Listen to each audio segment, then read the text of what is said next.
આપ સર્વોને હેતપૂર્વક જય શ્રી સ્વામિનારાયણ। આજની સત્સંગ કથા વાર્તા નિજ મંદિર સાવરકુંડલા પવિત્ર ચાતુર્માસ વિશેષ।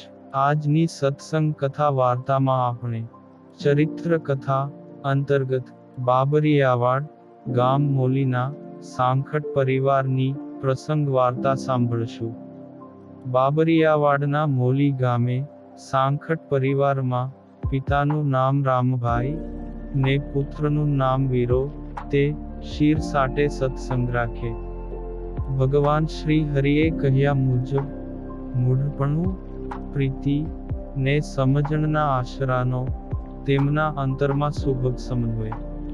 વળી રામભાઈની વ્યવહારે સમયાનુસાર સ્થિતિ પણ સારી। તે દર વર્ષે નિયમ એવો જે મોસમ પતાવીને ખેતીના કામકાજમાંથી અવકાશ કાઢીને ગઢડા કે જૂનાગઢ જઈને સંત સમાગમ કે મંદિરની સેવા કરવા માટે થોડા દિવસ અવશ્ય રોકાય। તેમાં એક સમયે પરાત્પર પુરુષોત્તમ નારાયણ હાલ ગઢડા બિરાજે છે એવા સમાચાર સાંભળ્યા। તે બાપ દીકરે તો ભાથું ભેળું લઈને ગઢડાની વાટ લીધી। ત્યારે શ્રીજી મહારાજ તો દાદા ખાચરના દરબારમાં લીંબતરુ તળે ઢોલિયા ઉપર ગાદી તકીઓ નંખાવીને વિરાજતા હતા। ત્યાં આ બંનેએ આવીને સભાને છેડેથી દંડવત પ્રણામ કર્યા। પછી સભા પૂરી થયે શ્રીજી મહારાજે તેમના સમાચાર પૂછ્યા। જે ભક્તો સુખિયા તો છો ને?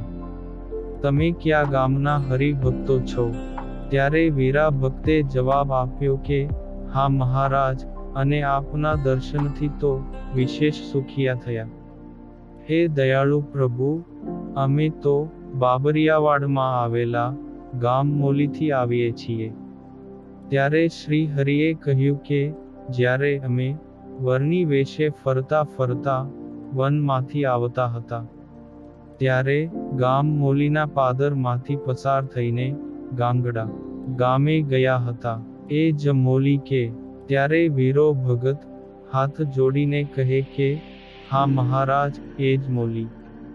આમ કુશળ સમાચાર પૂછીને કહ્યું કે મુક્તાનંદ સ્વામી ને ગોપાળાનંદ સ્વામી મોટા સાધુઓ છે, તો એમનો સમાગમ કરજો અને લક્ષ્મીવાડીમાં સેવા કરજો, એમ આજ્ઞા આપી।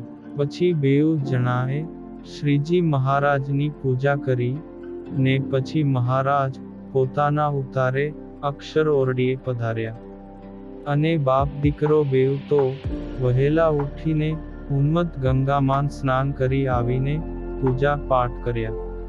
પછી મંદિરમાં શ્રી ગોપીનાથજી મહારાજના દર્શન કર્યા ને દરેક સંતોને આસને જઈ દંડવત કરીને દર્શન કર્યા। તેમજ સંતો પાસે બેસીને કથા વાર્તા અને શ્રી હરિના મહિમાની વાતો સાંભળી। ત્યારે ઉરમાં અહોભાવની ઉર્મિઓની છોડો ઉછળે ને આત્મશાંતિની અનુભૂતિ થાય। પછી બીજે દિવસે બાપ દીકરો દરબારમાં ગયા। ત્યારે શ્રીજી મહારાજ તો લીંબડા નીચે ગાદી તકીએ વિરાજમાન હતા। તે નજીકમાં રેતીનો ઢગલો હતો। એવામાં તેમના બાજુ આગળ થઈને એક કૂતરું પસાર થયું।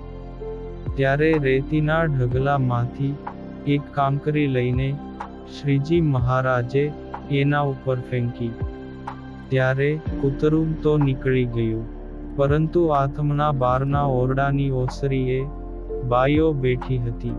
તેમાંથી એક બાઈએ ઉઠીને તે કાંકરી શ્રીજી મહારાજને સ્પર્શેલી ને પ્રસાદીની જાણીને લઈ લીધી અને બંને આંખે અડાડી। પછી કોઈ અમૂલ્ય વસ્તુ પ્રાપ્તિની પ્રસન્નતા અનુભવીને સાડલાના છેડે બાંધી લીધી।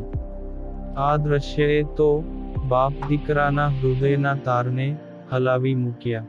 આવી અલૌકિક શ્રદ્ધા અને ભક્તિભાવથી બંનેના ભીતર ભીંજાઈ ગયા। અહોહો! શ્રીજી મહારાજનો સ્પર્શ પામેલી કાંકરીનો આવો અને આટલો મહિમા! પછી તો બંનેની ભક્તિ અને સમજણ વિશેષ સમૃદ્ધ થઈને બળવતર બની ગઈ. અને હવે ગઢડાથી રવાના થતી વખતે રજા લેવા માટે તે બંને શ્રીજી મહારાજ પાસે પહોંચ્યા.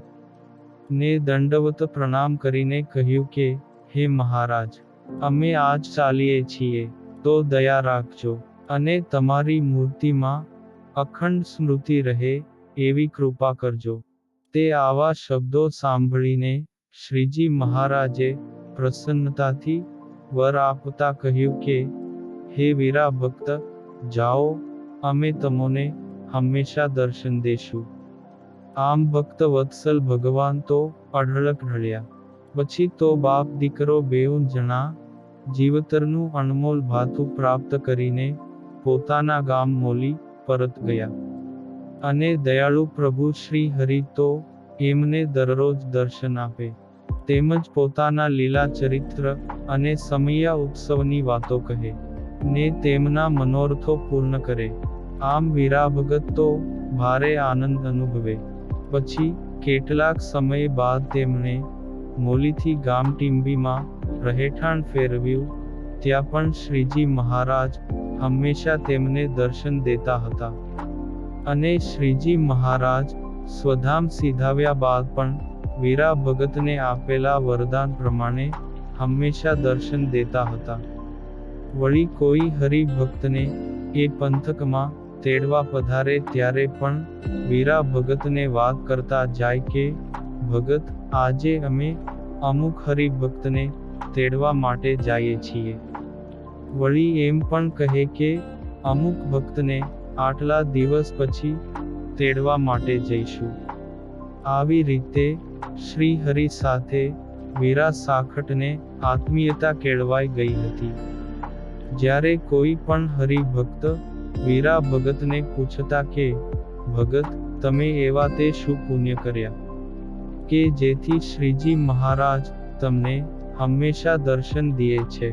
એ પ્રશ્ન એમણે શ્રીજી મહારાજને પૂછતા શ્રી પ્રભુએ ખુલાસો કરતા કહ્યું કે, એક દિવસ અમે માણકીએથી ઉતર્યા, ત્યારે અમારી મોજડીનું ઠેબું લાંપડાના ખડના થુંબડામાં લાગ્યું. તેથી તે ઉખડી પડ્યું, અને તે જ ભગત તમે છો, જેથી દયાએ કરીને અમો તમને દર્શન દઈએ છીએ. આવા વીરા ભગતના પરિવારમાં એમના દીકરા અમરા ભગત પણ એકાંતિક ભક્ત થયા. ને હાલ પણ એમના વંશમાં સત્સંગ ખૂબ સારો છે. આ પાવન પ્રસંગ આજે સત્સંગ સાગરના મોતીમાંથી સાંભળ્યો. અને હવે પછીની કથા વાર્તા આપણે આગળના ભાગમાં સાંભળશું. અત્યારે આપ સર્વોને ભાવથી જય શ્રી સ્વામિનારાયણ.